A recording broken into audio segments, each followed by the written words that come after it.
اللي انتم شايفينه في الفيديو امام حضراتكم ده الظاهره والموهبه المغربيه الفذه سفيان رحيمي اللي رفضها بيتسو موسيماني من اجل التعاقد مع الداهيه ميكيسوني. اكلمك عن كل حاجه تخص اللاعب منذ بدايه مسيرته، ولكن تعالى عزيزي الاهلاوي ابرز لك ما قدمه سفيان رحيمي في الموسم الماضي وكذلك في الموسم الحالي. واداني بيتسو موسيماني ضيع على مهاجم من طراز فريد بالفعل. لك ان تتخيل معايا كده ان سفيان رحيمي مع فريق العين الاماراتي في دوري ابطال اسيا فقط لعب حتى الان 16 مباراه، ساهم ب 19 هدف، قدر يسجل 16 هدف ويعمل 3 اسيستات. امام فريق الهلال السعودي فقط لعب 3 مباريات قدر يسجل 5 اهداف، ومنهم هاتريك في اخر مباراه جمعت الفريقين في دوري ابطال اسيا بالفعل. لاعب بيتميز بالسرعه والمهاره والحسم على المرمى، يسجل من ربع فرصه حرفيا، مهاجم مشاكس ذكي بيعرف يلبس المدافعين ضربات جزاء بكل معلمه واحترافيه. ومع ذلك موسيماني ما كانش مقتنع بسفيان رحيمي.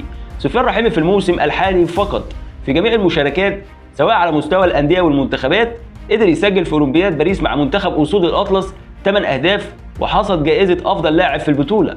قدر يسجل 8 اهداف مع العين الاماراتي في الدوري حتى الان. لك ان تتخيل معايا كده ان سفيان رحيمي في بطوله دوري ابطال اسيا في النسخه القديمه، في النسخه الماضيه، وكذلك في النسخه الجديده مع فريق العين الاماراتي قدر يسجل 13 هدف، وكان هداف البطوله في النسخه الماضيه، البطوله اللي اتسمت باسم سفيان رحيمي. كان هداف البطوله، كسر الدنيا، كان بياكل الاخضر واليابس. له الفضل الاكبر لفريق العين الاماراتي يفوز ببطوله دوري ابطال اسيا في النسخه الماضيه، واتوقع ان ده ممكن يحدث مره اخرى ويتكرر في النسخه الحاليه. مع منتخب المغرب في تصفيات المؤهله لكاس العالم والامم الافريقيه قدر يسجل هدفين بالفعل. لاعب من اللعيبه اللي تزعل عليها مش علشان ما انضمش للنادي الاهلي فقط، علشان ما ينفعش لاعب بكل هذه الامكانيات دي ولم يحظى باللعب في اكبر الانديه في اوروبا، ما خدش تجربه اوروبيه. يعتبر سفيان رحيمي حاليا عمره 28 عام لانه من مواليد 96، لسه قدامه شويه في الملاعب، مش اقل من 7 سنوات لو حافظ على نفسه.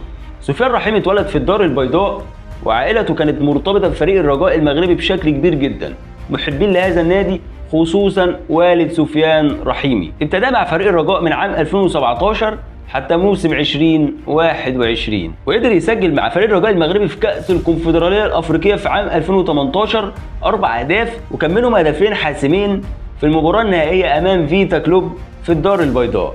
ومع الرجاء في مختلف البطولات قدر يسجل 30 هدف. ألقاب سفيان رحيمي مع فريق الرجاء المغربي: فاز ببطولة الدوري المغربي مرة، وكأس الكونفدرالية الأفريقية مرة، والبطولة العربية مرتين، والسوبر الافريقي مره. عشان في موسم 2021 ينتقل سفيان رحيمي لفريق العين الاماراتي اللي كسر معاهم الدنيا حرفيا، وفاز معاهم بدوري ابطال اسيا مره، والدوري الاماراتي مره، وكاس الرابطه الاماراتيه مره. منتخب المغرب للشباب فاز ببرونزيه اولمبياد باريس، وكاس الامم الافريقيه للمحليين مع منتخب المغرب ايضا.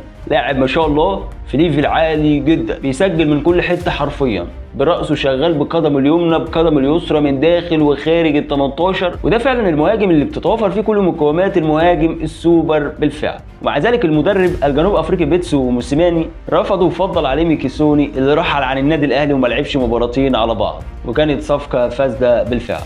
طبعا مفيش كلام، كنت اتمنى انضمامه للنادي الاهلي، هيعمل قلق مع العين الاماراتي امام النادي الاهلي في استاد القاهره في بطولة الانتر كونتيننتال. طبعا مفيش كلام، خصوصا بعد المشاكل الدفاعية اللي بينا نلاحظها كجمهور النادي الاهلي على فريقنا في اخر فترة. في الثبات في المستوى، ياسر ابراهيم اداؤه متذبذب، رامي ربيعة واقف بطوله، واشرف داري مصاب. في ظل وجود هذا المهاجم القناص لازم تقلق كمشجع النادي الاهلي، بغض النظر ان المباراة هتتلعب في استاد القاهرة. في نهاية المطاف ما تنساش توحد الله وتصلي على النبي، تحط لايك للفيديو، وتزورني في الفيديو القادم ان شاء الله.